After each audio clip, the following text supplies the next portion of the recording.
Welcome to this explainer. Look, if you've ever stared at a totally dense C++ compiler error mentioning a pre-value or an x-value and just felt your eyes immediately glaze over, trust me, you are absolutely not alone. Today, we're going to fix that. We're diving into a highly visual, totally physical metaphor to demystify these abstract C++ compiler rules once and for all. We're going to make the invisible visible. Here is the central mystery we're going to unravel today. What exactly is an x-value, and where does it actually live in your RAM? It's the kind of question that often intimidates even seasoned developers when they transition to modern C++. But stick with me, because by the end of this explainer, you won't just understand it, you'll literally be able to picture it perfectly in your mind's eye. All right, let's set the scene. I want you to picture a vast, three-dimensional warehouse filled with endless rows of heavy metal shelves. Welcome to the RAM grid. This represents your system's physical memory space. Now, instead of wrestling with invisible semantic properties and abstract syntax trees, we're just going to place physical items right into this warehouse. Using this overarching extended metaphor is going to drastically reduce the cognitive load of understanding exactly how C++ handles your memory and data. Section 1. The rules of the warehouse. Identity and movability. The Arne Stroustrup's modern C++ classification system is brilliantly elegant, and it really comes down to just two independent orthogonal properties. First up is identity. Basically, does the expression have a persistent memory address? In our warehouse, does it have a specific locator glued to a metal shelf? The second property is movable. Can its internal resources be safely moved or reused because its lifetime is coming to an end? When you cross-reference these two properties, you get three distinct categories: lvalues, prvalues, and xvalues. Notice that the top right is a totally empty set, because in this paradigm, something can't lack an identity and also be immovable. Section 2. Lvalues, the anchors of memory. Okay, picture this. A heavy, sturdy, green physical box labeled X slides securely onto a metal shelf.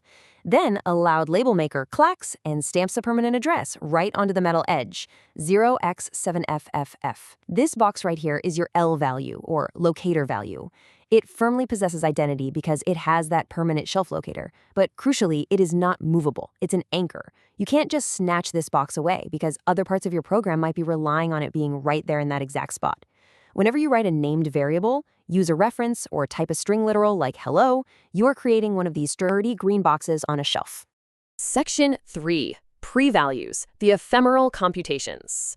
Now we have a pretty stark contrast. On the one hand, we have our grounded green box X, sitting securely on its metal shelf. But over on the other side, we've got this floating, glowing neon orb containing the number 42. It just appears in midair. No shelf, no address you can point a finger at. And after just about 2 seconds, it completely dissolves into a puff of binary code. This neon orb is a prev value.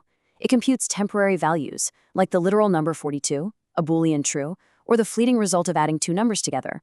It's completely ephemeral. It lacks a shelf address entirely, but because it's just hanging freely in the air, its contents are highly movable and ready to be used immediately. So the really crucial takeaway is that pre-values compute, but they absolutely do not persist. You simply cannot take their address. But here's a totally fascinating detail that makes modern C++ so insanely efficient. Ever since the C++ 17 update, these pre-value orbs don't even create physical temporary objects immediately. They act merely as initializers. The compiler treats the orb as a set of instructions, and the actual physical object is only materialized, like actually dropped into a box, when absolutely necessary. This concept is called temporary materialization, and let me tell you, it is a massive win for performance. Section 4. Xvalues, the expirations. All right, watch closely as we narrate a bit of mechanical intervention. Imagine that green box X sitting happily on its shelf. Suddenly, a thick industrial suction tube labeled steady stod move drops down and firmly attaches to the top of the box. In a flash, all the valuable internal resources inside X are violently vacuumed right out and safely transferred into an entirely new box. So what's left behind? The green box X is now completely empty, but it's still sitting right there on shelf 0x7FFF. It still has its label. This right here is an X value, an expiring value. It has identity because the empty box is still physically on the shelf, but it is movable because we successfully harvested and recycled its internal resources. This was the massive, game-changing innovation brought in by C++ 11 move semantics. Section 5. Synthesizing the categories, the big picture. Let's start synthesizing this. First up is the g-value, or generalized value. The rule here is beautifully simple. It's any expression with identity. In our warehouse model, if the item sits securely on a physical metal shelf with a label, it's a g-value. It literally does not matter if it's the full, sturdy value box or the completely empty, vacuumed-out xvalue box. If it has a persistent locator address, it's in the g-value club. Next up, we have the rvalue.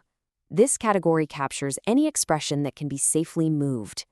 In our warehouse, these are the movable entities. That includes our glowing, ephemeral prvalue orbs that hold temporary data, as well as those vacuumed-out xvalue boxes, whose resources are primed and ready to be harvested. Quite simply, if it's safe to steal from it, it's an rvalue. And this is where the whole system brilliantly comes together. Imagine a bright, glowing neon Venn diagram overlaid right across our dark warehouse memory space. The circle on the left is the glvalue circle, everything with an identity, everything sitting on a shelf. The circle on the right is the rvalue circle, everything that is movable and reusable. And right there, glowing intensely in the very center intersection, is our expiring xvalue.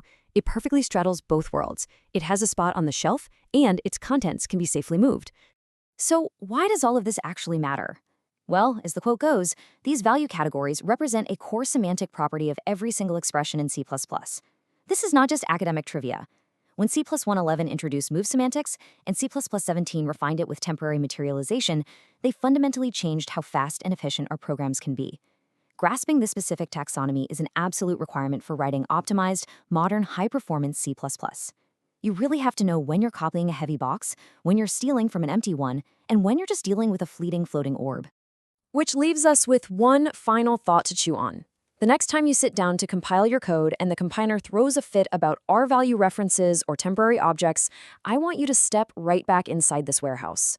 How will visualizing these sturdy green memory boxes, these floating neon orbs, and these aggressive suction tubes change the way you write and optimize your C++ code tomorrow? Keep this concrete mental model handy, and you are going to navigate modern C++ with a whole new level of clarity. Thanks so much for exploring the RAM grid with me today.